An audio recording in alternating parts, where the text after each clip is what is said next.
Hi, today we are going to be rewriting rational numbers. Rational numbers can take many forms, fractions, decimals. Today we are going to be practicing going between fractions to decimals and decimals to fractions using equivalent fractions. So our learning target, I can convert between fractions and decimals using equivalent fractions.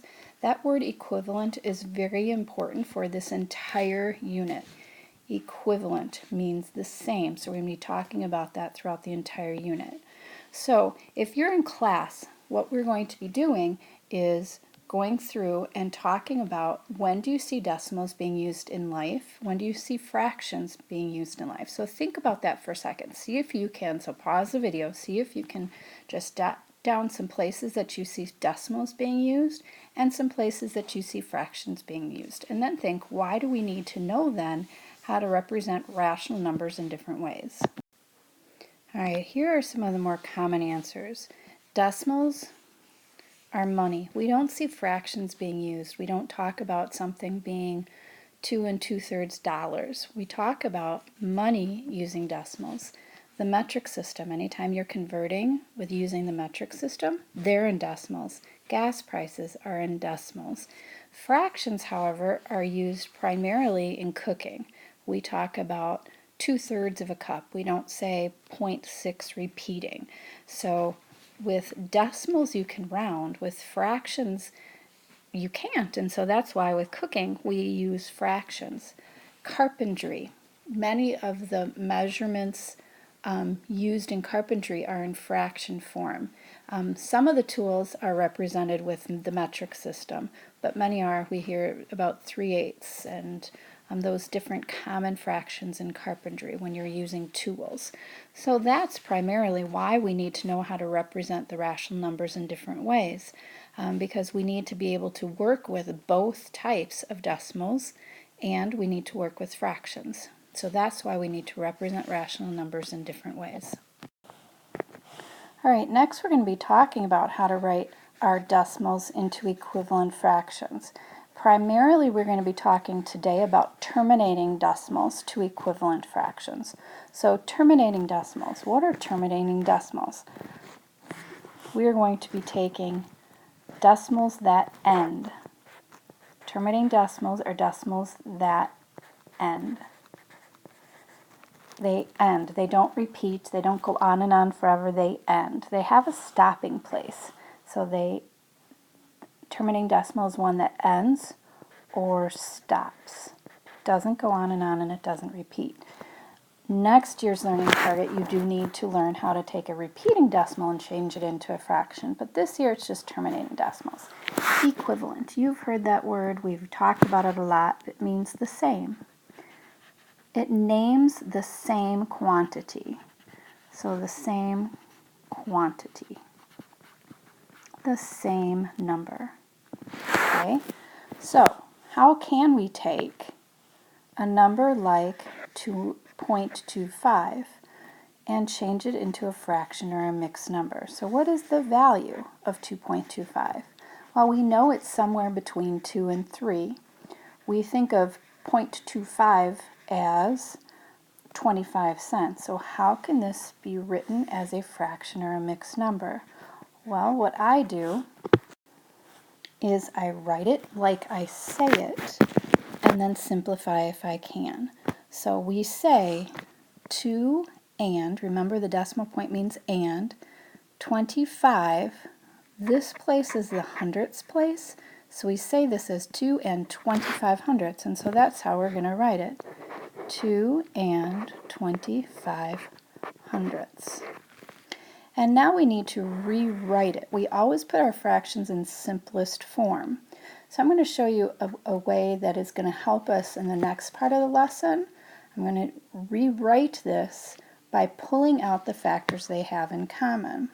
So I can break the 100. I know that 25 goes into 100. So I can change that 100 into 4 times 25. And the top, the numerator, is like 1 times 25. Well, anything over itself is just 1, so that cancels out, and so we're left with 2 1/4. 2 1/4 is equivalent to 2 25/100. So it's the same, it's equivalent to this decimal, this fraction, and now we've simplified it to this fraction. So what about 2.025? How can this number be written as a fraction? Well, 2.025 looks very similar to this. There's just a 0 here. So we need to see what place value is this. Well, this is the tenths, this is the hundredths, so this is the thousandths. So if you need a reminder on place value, please let me know. So again, I'm going to write it like I would say it properly, which is 2 25 thousandths. So that's how you write it as a fraction. So those two numbers mean the same quantity. But now, how can we break it up into something that is able to be reduced? Well, we know from the previous that 25 we can say is like 1 times 25. And then we know that 100 is like 4 times 25. But now this is 1,000, so we have one more 10 in there, because 1,000 is a power of 10 as well. So that this would represent 100 times 10. Here is the part they have in common. Anything over itself is 1, so that cancels out. So now I'm left with 2 and 1 over, I have this 4 left in here, and I have a 10 left in here. So 40. So if we rewrite our numbers to look for those common factors, it's easy to cancel out. All right, I'm going to do one more with you, and then I'm going to have you do 3 on your own. All right, this one right here, 0.218.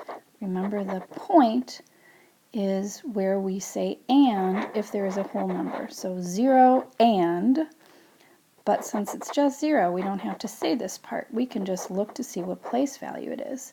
Tenths, 100ths, 1,000ths.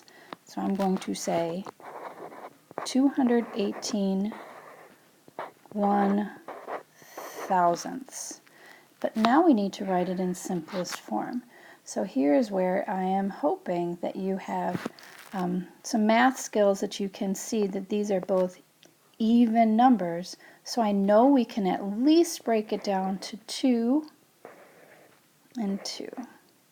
So 2 times, and if I do quick math, 2 goes into 2 one time and 18 9 times. So 218 is 2 times 1,009. After that, if I break down that 2 times 500,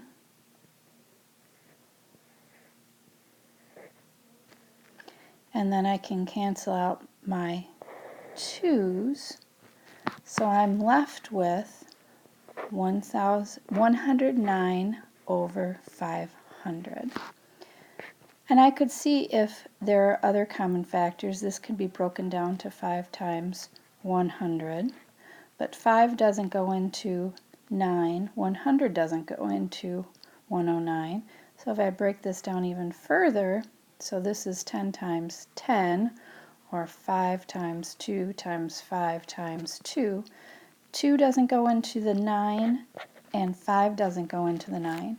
So this is as simplified as it goes. So we're using that prime factorization to break down to see if we can simplify any further.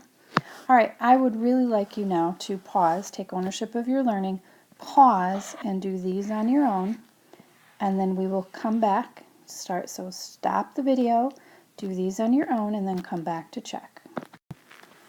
All right, let's see how you did. First, I forgot to say that this unit, unless I say you should be using a calculator, there are no calculators for this part of the unit, so just this first week only. All right, I say this 16 hundredths because the 6 is in the hundredths place. So I wrote it 1600ths, and then I looked for a common factor. I knew that 4 went into 16 4 times, and it went into 125 times. So I wrote it as a wrote both numbers as factors. Anything over itself is 1, so I could cancel those out, and I'm left with 4/25. Now, just to make sure there wasn't anything else in common, I wrote out the prime factorization. 2 times 2, 5 times 5, they didn't have anything else in common, so I knew that this was my least common fraction, or the fraction in simplest form. So this is equivalent to this is equivalent to this. They all mean the same quantity. All right, next we say this 2 and 72 hundredths. So I wrote that, and then I saw they were both even, so I pulled out a 2. So that I rewrote my numerator as 2 times 36, and my denominator is 2 times 50. Okay, so this meant the same quantity as this. This meant the same quantity as this. Anything over itself is 1, so I could take those 2's out. And then I noticed I was still left with even numbers. So some of you might have noticed that 4 went into 72 and it went into 100. If you saw the least common multiple, you might have taken out a 4 right away. So now I was left with 2 and 18/25. To make sure I couldn't reduce anymore, I broke the 18 down into the common factor of 3 times 3 times 2, and my denominator 5 times 5. So this was as simple as I could make it. Lastly, I needed to think for this one really carefully about my place value. This was the tenths, hundredths, thousandths, so this must be the 10,000ths. So I wrote this as 5 10,000ths. And I knew that 5 went into this, so I pulled out a 5, but the easiest way I could do that was still think about it as a power of 10. So I broke the first 10, I pulled a 10 out and broke it down to 2 times 5. So 10 times 1,000 gives me 10,000.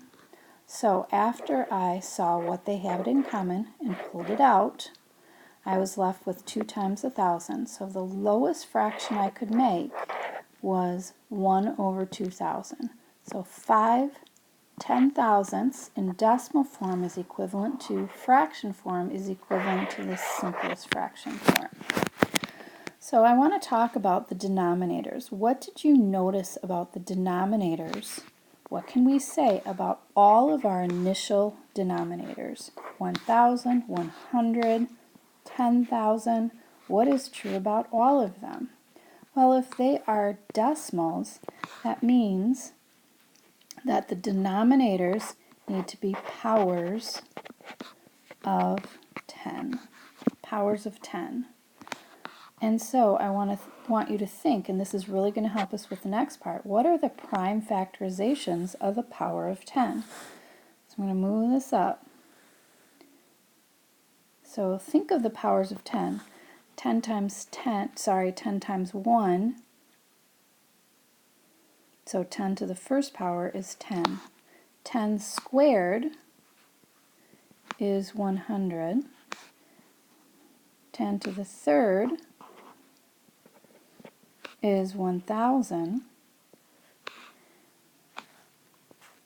10 to the fourth, so 10 times 10 times 10 times 10 is 10,000, and we could go on from there, but I want you to pause the video and find the prime factorizations. The prime factorizations. Alright, pardon my messy writing, but this is really an important part because this is going to help us. Look at the prime factorizations. First, what factors do they all have? They all have 2's and 5's. So to be able to easily go, for the next part we're going to be going from fractions to decimals, so we know that they have to have a power of 10 in the denominator to be easily transferred into the decimal. But each power of 10 has only 2 factors, a 2 and a 5. A 2 and a 5, a 2 and a 5. So it only works with 2's and 5's. But then look at the exponents. here 10 has an exponent of 1 in both of these cases. 100, 2 has an exponent of 2, and 5 has an exponent of 2. So to get to 100, we need 2 2's and 2 5's. For 1,000, we need 3 2's and 3 5 factors. And to get to 10,000, we need 4 factors of 2 and 5 factors of 2. So what this is telling me is there's not an easy way to use this method to go from fractions to decimals if we have anything besides a 2 and a 5 with the same exponents in our denominator.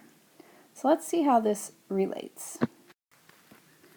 All right, before we continue, I want you to think about what decimals really are, because what we're going to be doing is converting now fractions to decimals. Before we were going decimals to fractions, but now we're going to take fractions and change them to decimals using that idea of having denominators with factors of only 2 and 5. So take a second and think, what are decimals? And use the idea of the meaning of decimal to relate it to decimal place values.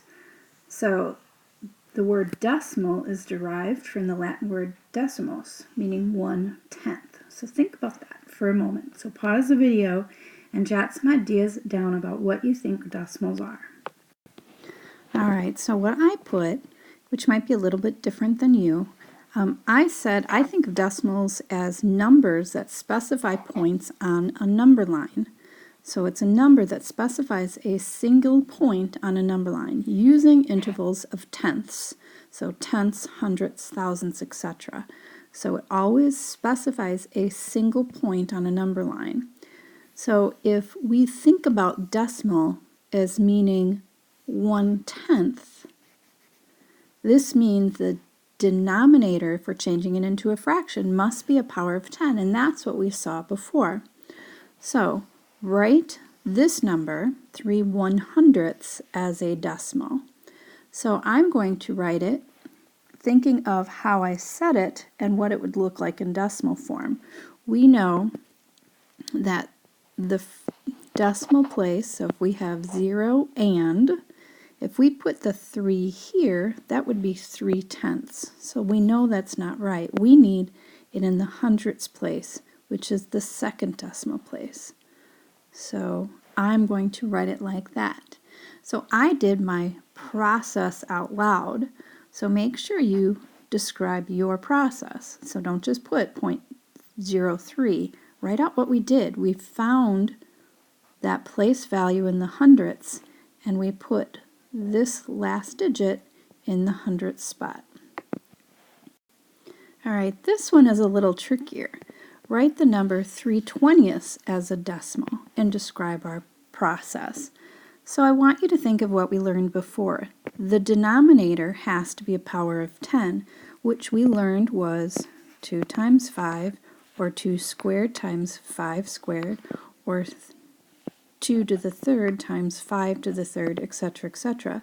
So if we use what we know about prime factorization to break that down, we would have 3 in the numerator still, and 20 can be broken down into 4 times 5, which is 2 squared times 5. So when we match it up, it is close to this one. We have the 2 squared, but we need one more factor of 5. So times 5 times 5, so 15/100ths, which makes sense the way I used to teach this. And for many cases like this one, I would still teach it this way. What times 20 gets us to 100? It would be 5 times 20. So we would have to do the same thing in the numerator. So if it is something easy that goes into 100, I probably would still use this method, but it does not work every time. So that's why I'm talking about the prime factorization. So now that I have my denominator as something with a power of 10, I can now change it to the decimal, 15/100ths. This last digit needs to go in the hundredth spot. So 0 and 15/100ths. So this is my answer. All right, next example. Here I have 25. I know that 25 goes into 100 easily, so this one we could do the way just by multiplying by something without even thinking of prime factorization. But when we get down to this one, 40, not as easy. So I'm going to show you how to do this with prime factorization. But first, let's just think about what we would have done just to get to 100. To get to 100, you would need to multiply 25 by 4. And so if we multiplied 25 by 4, we would have to multiply the numerator by 4, because really what we're doing is multiplying. Remember, anything over itself equals 1. So we're really multiplying by 1. So now I have 40/100ths. So I can write this as 0.40, because the 0 has to go in the hundredth spot. But let's see the other way using prime factorization. So here I'm going to break my 10 into 2 times 5 and my 25 into 5 squared. Now, if I use the 5 squared, looking at what we know about powers of 10, remember we could do 2 times 5, which was 10, or 2 squared times 5 squared, which was 100, etc., etc. Well, I have my 5 squared, so I could multiply this by 2 squared, and if I had to multiply the bottom by 2 squared, I'd also have to multiply the top by 2 squared. But I'm going to show you a different way to do this. I see that there is a 5 in the numerator right here. So if I take one of these 5's away with one of these 5's, because anything over itself equals 1, now I'm left with 2/5. And then I can use this power of 10 times 2 times 2, because that's really multiplying by 1. Anything over itself is 1. So now I have 4/10, which gets me 0.4. So I end up with the same thing by canceling out. Or, like I said, I could have multiplied by 2 squared to get 40/100ths. All right, let's try this one. I'm going to write out prime factorization. 2 times 2 times 2 for 8. And 4 can be broken down. I'm going to do it off to the side over here. 4 times 10. So 2 times 2 times 2 times 5. So 2 times 2 times 2 times 5. So what this is showing me is that I could cancel out these, because 2 times 5 gives me 10. So now I'm left with 2/10, which is 0.2. So all we're looking for is that power of 10. So again, to repeat what I did, is I wrote it out as factors, and then I looked to see what I could do to get my power of 10. Since 2 of the 2's from the numerator canceled out 2 of the 2's from the denominator, I was left with 2 times 5. One more time, what we're looking for is the denominator. So I would write this down. Your denominator must have a 2 times a 5, which is 10, or a 2 squared times 5 squared. 2 squared is 4 times 5, which is 25, so that's 100, or 2 to the third times 5 to the third, which is 1,000, etc., etc. So you are either looking for canceling out, like we did up here, or here, to get that power of 10, or you need to multiply by something to arrive at one of these denominators. All right, I'm going to do one more with you and then give you 3 to practice on your own, and then you can check back. So here, my numerator is just 3, and my denominator is 4 times 4, which could be broken down into 2 times 2 times 2 times 2, which is 2 to the 4th. We do not have anything that we can cancel out, but what we learned is to get a power of 10, there has to be a 5 to match up with every 2. I'm going to say that again, there has to be a 5 to match up with every 2 because 2 times 5 is 10. So I know I'm going to need 4 factors of 5. So I'm going to multiply, let me change colors, times 5 to the 4th because every 2 times 5 is 10. So now we're really just multiplying by 10 to the 4th power. Now if I multiply by 5 to the 4th power in the denominator, I have to do the same thing in the numerator. Okay, so now I have 3 times 5 to the 4th. Well, I know that 5 times 5 is 25, and another 5 times 5 is another 25, and 25 times 25 is 625. So now I can take my 625 times 3. 3 times 5 is 15, carry the 1. 3 times 2 is 6, plus 1 is 7. So now I have, in my numerator, 1,875. And here I have 10 to the 4th power, so 10 times 10 times 10 times 10. So now I have this fraction, but remember, I'm trying to write it as a decimal. So this final number has to go in the 10,000ths place. So I always think, okay, here's my tenths, here's my hundredths, here's my thousandths, here's my 10,000ths. So I have to replace these 0. I want my 5 in the 10,000ths place. So I am going to now, I know I need 4 places, tenths, 100ths, 1,000ths, 10,000ths, 1875. So here is 3/16 written as the equivalent decimal. What I would like you to do now is pause and see if you can use that idea of factorization. Don't take the easy way. Try to do the factorization to put the rest of these in decimal form. All right, let's see how you did. And I'm going to go through what I did. Here I had a 7 and a 5, so I knew that I needed to have, if I had a 5 in the denominator, I needed to have a 2 in the denominator. So I multiplied by 2 over 2, because anything over itself is 1. That doesn't change the equivalency. And so 7 times 4 is 14, 5 times 2 is 10. Well, now if I did 14 tenths, that wouldn't make sense because I can't fit 14 into the 10th spot.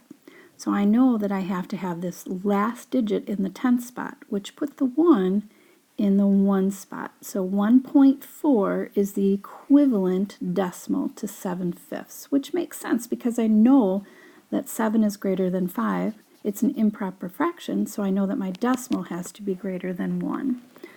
All right, this one was tricky, and I have a feeling most of you did not carry it all the way through. I am hoping at least that you saw that 32 was 2 to the 5th. So if I had 2 to the 5th in the denominator, I also needed to have 5 to the 5th, because each one of these matches up with the power of 10. So now I have 10 to the 5th power, which is 100,000. But if I multiply by a power of 5, if I multiply by 5/5 in the denominator, I have to do the same thing in the numerator, which leads to a very big number. I am hoping that you actually multiplied this out, but if you at least got this, I'm happy. So now I have this number. The 5 needs to go in the 100,000ths place. So here's the tenths, hundredths, thousandths, 10,000ths, 100,000ths. So that is the corresponding decimal, or the equivalent decimal, to 11 over 32. All right, the last one, I have a feeling some of you just multiplied by 2 without knowing why, so 70 over 100. But if you wrote it in prime factorization, 35 is 7